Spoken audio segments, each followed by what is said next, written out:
तो बिंदुसार को राजा बनाने के बाद चंद्रगुप्त मौर्य वानप्रस्थ आश्रम में चले जाते हैं, मतलब वन में चले जाते हैं, संन्यास ले लेते हैं। उन्हें राजपाट से कोई मतलब नहीं रखता है। ठीक है, राजा बदल सकता है, लेकिन अगर नीतियां बदल गई तो राज्य का सर्वनाश होगा।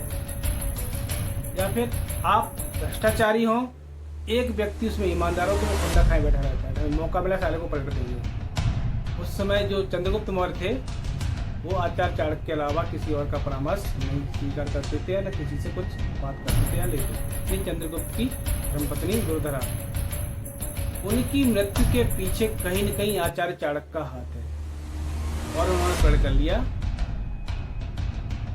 अब हम इस शरीर को छोड़ देंगे। आचार्य चाणक्य ने एक सैनिक पुत्र चंद्रगुप्त मौर्य को पाटिल पुत्र का सम्राट बनाया।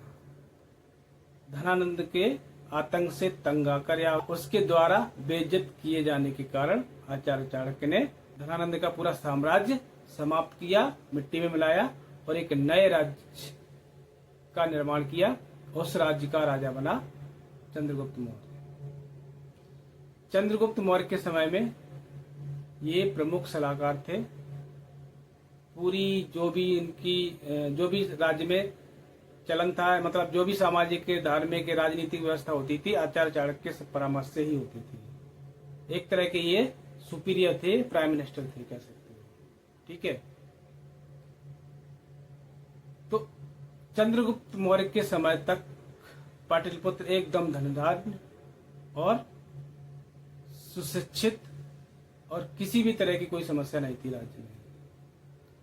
चंद्रगुप्त मौर्य एक समय बाद वानप्रस्थ आश्रम ग्रहण कर लेते हैं, यानी अपने राजपाट से संन्यास ले लेते हैं और अपने योग्य पुत्र बिंदुसार को राजा बना देते हैं। ठीक है, तो बिंदुसार को राजा बनाने के बाद चंद्रगुप्त मौर्य वानप्रस्थ आश्रम में चले जाते हैं, मतलब वन में चले जाते हैं, संन्यास ले लेते हैं। उन्हें राजपाट से कोई मतलब नहीं रहता है। लेकिन आचार्य चाणक्य वानप्रस्थ आश्रम नहीं ग्रहण करते, वो पाटलिपुत्र में ही रहकर पूरा राजकाज देखते हैं, क्योंकि उन्हें पता था कि राजा बदल सकता है, लेकिन अगर नीतियां बदल गई तो राज्य का सर्वनाश हो जाएगा। इसलिए उन्होंने चंद्रगुप्त के जाने के बाद भी स्वयं राज्य का संचालन का या परिचालन का रखना जारी रखा। तो आप कितना भी अच्छा काम करो, तो आपके साथ में काम करने वालों में से कोई एक न एक व्यक्ति ऐसा होगा जो आपसे एकदम खुंदा खाए बैठा रहता होगा। अगर आप ईमानदार हैं तो अगला कोई भ्रष्ट होगा ना, तो वो आपसे हमेशा प्रतिशोध लेने के चक्कर में रहता होगा कि भाई ये ईमानदार हमें ये भ्रष्टाचार नहीं करने दे रहा है, या कि हमें लूट खसोट नहीं करने दे रहा है। या फिर आप भ्रष्टाचारी हो, एक व्यक्ति उसमें ईमानदार हो, तो वो खुंदा खाए बैठा रहता है, मौका मिला साले को पलट देंगे। ठीक है, तो ये हर संस्था में होता है, चाहे वो आपकी व्यावसायिक संस्था हो, या फिर आपकी कोई पॉलिटिकल पार्टी हो, या आपका कोई भी हो, आपका समाज हो, या कोई आपका संस्था हो, एनजीओ हो, कुछ भी हो सकता है। तो उस समय पाटलिपुत्र में भी ऐसा था। पाटलिपुत्र में एक मिनिस्टर का या मंत्री का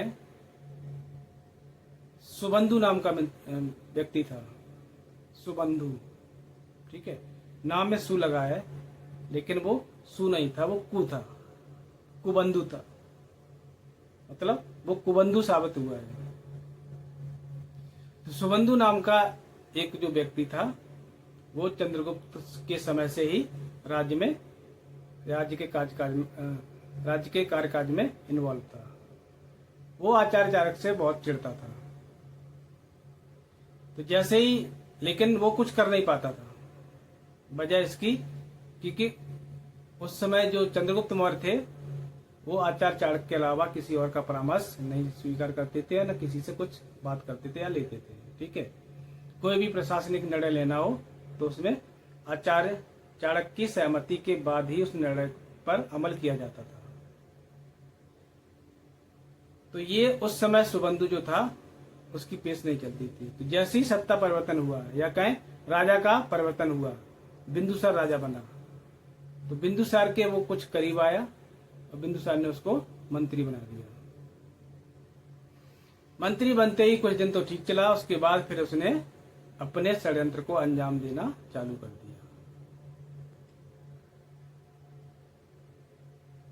उसको पता था कि जो बिंदुसार है उनकी मां दुर्धरा यानी चंद्रगुप्त की धर्मपत्नी दुर्धरा, उनकी मृत्यु के पीछे कहीं न कहीं आचार्य चाणक्य का हाथ है। उसको ये पता था, और वो हाथ क्यों है ये भी पता था उसको।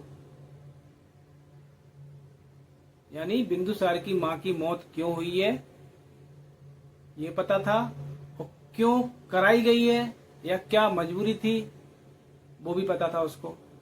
लेकिन उसने क्यों हुई है, क्यों कराई गई, उस बात को हटा दिया, सीधा बोल दिया बिंदुसार से कि महाराज आपको पता है, आप जितना आचार्य आचार्य चिल्लाते रहते हो, आचार्य चाणक्य, आपकी जो माताजी थी ना उनकी मृत्यु की वजह ये आचार्य चाणक्य ही है। अब ये बात कोई भी नॉर्मल इंसान सुनेगा तो उसका माथा ठनक जाएगा। पहले तो उसे यकीन नहीं हुआ, लेकिन फिर उसने यकीन दिलवाया कुछ लोगों से कहलवा कर, ठीक है। उन्हें भी उसने बोल दिया था, लगभग जितने पूर्वज थे उस समय को सबको पता था कि भाई आचार्य चाणक्य की वजह से ही उनकी मां की मृत्यु हुई है, या कहें उनके आदेश पे ही उनकी मृत्यु हुई है उनकी मां की। लेकिन सत्य पूरा लोगों को पता था, इसलिए उस लोगों ने उस चीज पर पर्दा डाल रखा था, ठीक है। अब बिंदुसार को जब से पता चला कि उसकी मां की मृत्यु की वजह आचार्य चाणक्य, भाई साहब उसके होश उड़ गए। उसने कहा कि भाई आचार्य चाणक्य जिनको हम अपना भगवान मानते हैं, अपना सब कुछ मानते हैं, पिता तुल्य हमारे हैं, या कहें जो भी है, मतलब सबसे सम्माननीय है, उन्होंने मेरी मां की हत्या करवाई। वो गुस्से में आता है और आचार्य चाणक्य को भला बुरा कहने लगता है। ये बात आचार्य चाणक्य के जो गुप्तचर होते हैं या कहीं उनके सैनिक होते हैं उनको पता लग जाती है, वो आचार्य चाणक्य को बताते हैं। आचार्य चाणक्य समझ गए थे कि भाई इसके कान भर दिए किसी ने। तो आचार्य चाणक्य ने कहा कि महाराज से कहो वो हमसे बात करें, हम उनको पूरी कहानी बताएंगे। लेकिन अगला बंदा सुनने को तैयार ही नहीं था। उसके अंदर एकदम खून खोल गया, खून सवार हो गया, उसके दिमाग में एकदम खून सवार हो गया कि मौत का कातिल घूम कैसे रहा है, वो भी हमारे महल में ऐशो आराम से कैसे जी रहा है, हम उसे सजा दे के रहेंगे।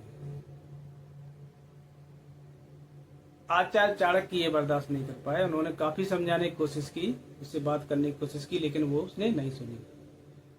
फिर आचार्य चाणक्य ने सोचा कि भाई जिस राज्य के लिए, जिस राजा के लिए मैं अपना सर्वत्र न्यौछावर करके बैठा हूं, वही मेरे चरित्र पर, मेरी ईमानदारी पर शक कर रहा है, तो फिर मुझे ऐसे राज्य में रहने का कोई हक नहीं है। ऐसे राज्य का, ऐसी जिंदगी से भी हमें कुछ लेना देना नहीं है। और उन्होंने प्रण कर लिया कि अब हम इस शरीर को छोड़ देंगे, मतलब हम आत्मदाह कर देंगे।